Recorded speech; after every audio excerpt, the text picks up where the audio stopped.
Camino de Santiago palverännakud on toimunud juba mitusada aastat. See tähendab, et põhimarsruutidel on väga hästi välja arenenud infrastruktuur ja sellel omakorda põhinev turismisektor. See loomulikult tähendab, et ennast mitte tagasi hoides on sellel väga suur potentsiaal kujunemaks Euroopa pikimaks kultuuri- ja pubiralliks. Teele jäävad väga erinevad ööbimiskohad, odava ühistoaga alberged, privaatsemad hostelid, külaliste majad ning isegi luksuslikud hotellid.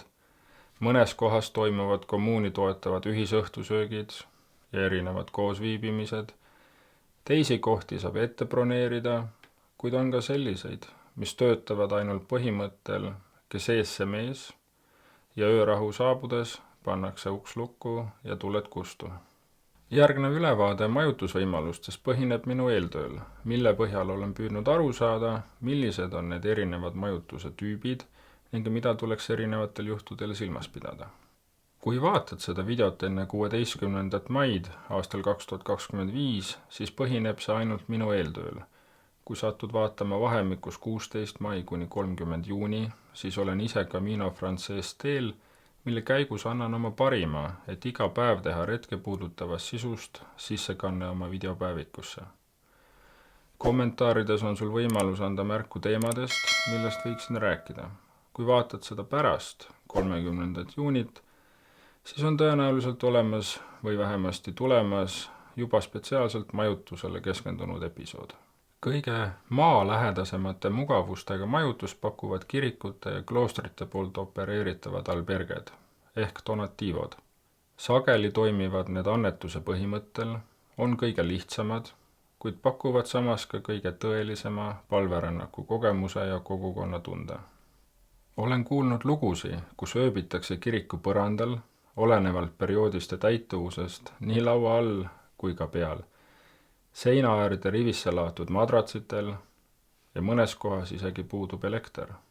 Kõige laialdasemalt on levinud kohalike omavalitsuste poolt hallatavad hostelid ehk munitsipaalalberged.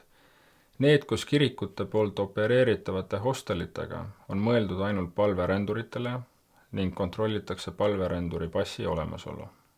Tegemist on ühe kõige odavama majutusvõimalusega, mis erinevatel andmetel jääb suurusjärku 5 kuni 15 eurot öö. Üldiselt on igas vähegi suuremas asulas neid 1-2 tükki. Magatakse ühistubades naridel, sealtpoolt antakse ühekordsed linad ja padjapüür, mõnel heal juhul on olemas ka tekk ning soovituslik on kaasa võtta oma magamiskott ja kõrvatropid.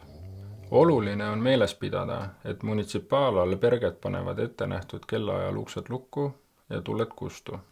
Lisaks on olemas hübriidmajutusvõimalused, mis oma olemuselt sarnanevad väga omavalitsuste poolt hallatavate variantidega, kuid mida veavad erinevad Camino ühendused ja vabatahtlikud. Need on sageli väga soodsa hinnaga või lausa annetuspõhised. Mitmed mugavusteenused, nagu ette broneerimine või koti saatmine, ei ole nendes võimalikud. See luksus jääb privaatselt hallatavatele hostelitele. Privaatsed alberged on eraettevõtete hallatavad ning tegemist on täiesti tavapärase majutusäriga, mis pakub rohkem mugavusi. Ühistood on väiksemad, hinnad jäävad tavaliselt 20 kuni 40 euro vahele, sageli leidub võimalusi pesu pesemiseks, interneti ja köögi kasutamiseks ja mõnel juhul on olemas isegi ka bassein. Oleneb maitsest, aga olen aru saanud, et mitmes kohas on tegemist nii-öelda modernse ja kvantiteedile suunatud majutusega. Seetõttu on eriti oluline sõeluda teratsõkaldest ja leida need väiksemad ettevõtted, kes ei ole loobunud Camino kommuuni kogemuse ja tunde loomisest. Erinevatest mugavusteenustest rääkides tasub ära mainida broneerimisvõimalus ja kotitransporditeenus. Päris mitmed privaatsed alberged on leitavad ja broneeritavad Booking.com kaudu. Samuti vastavad WhatsAppi või emaili teel. Üldiselt jääb mulje, et eelistatakse telefonikõnesid ja kohapealselt tasumist, et vältida vahendusfirmade tasusid. Oluline on teada, et isegi kui Booking.com näitab, et saadavust ei ole, siis ei pruugi see vastata tõele. Umbes pool täituvusest võib olla müügis online-kanalite kaudu, kuid ülejäänud jäetakse neile, kes lihtsalt uksest sisse astuvad. Alati tasub koputada ja küsida. Isegi kui kohta ei ole, ollakse üldiselt abivalmid ja leitakse mingisugune lahendus. Kotitransport on palju kõneainet pakkuv teema. On neid, kes usuvad, et igaüks peab oma koti algusest lõpuni ise kaasas kandma. Teised näevad seda kui kogemusrännakut ja kasutavad koti saatmise teenuseid, et kõndimine oleks kergem ja mugavam. Tavaliselt on süsteem lihtne. Alberges on ümbrikukast, kuhu saab panna raha ja info, kuhu kott tuleb viia. Kott markeeritakse ja jäetakse kindlasse kohta.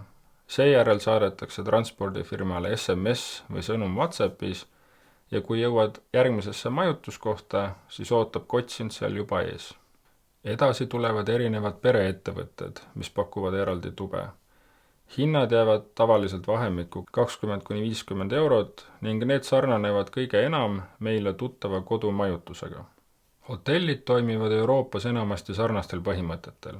Rohkem privaatsust ja mugavust, eraldi vannituba, sageli ka restoran või baar. Hinnad algavad umbes 50 eurost ja tõusavad vastavalt tasemele. Kui tahaks rohkem rahu või mõnusalt kuuma duši all ennast pikalt pesta, siis on see hea valik. Viimaks on luksushotellid ehk paradoorid. Need asuvad ajaloolistes hoonetes nagu lossid või kloostrid. Tegemist on kallima variandiga, hinnad algavad umbes 100 eurost. Enamik palverändureid lubavad endale ühe öö kui sedagi. Pigem on see eriline ja meeldejääv kogemus kui igapäevavalik. Valikuid on palju ning üldjuhul leiab igaüks oma vajadustele eelarvele sobiva majutuse. Probleemid tekivad pigem tipphooajal, näiteks usupühade või suvepuhkust ajal, kui on palverändureid korraga väga palju. Olen kuulnud lugusi, kus St. Jean-Pied-de-Pordist asub päevas teele üle 450 inimese, kuid majutuskohti esimese 30 kilomeetri jooksul on vaid veidi üle 200. Seetõttu soovitataksegi laialdaselt esimesed 2–3 ööd ette broneerida. Minu plaan on aga alustada ja vaadata, mis juhtub. Viimases hädas tean, et Pyreneedes on üks abihütt ja tegelikult elan ma selle ühe öö üle ka lageda taeval. Mina alustan oma Camino Frances teekonda 16. mail ning vähemasti hetkeplaanide järgi teen iga päev videopäeviku. Kui sattusid sellele videole enne seda, pane subscribe ja anna kommentaarides teada, millest ma võiksin kohapeal rääkida. Annan oma parima, et sulle vastata.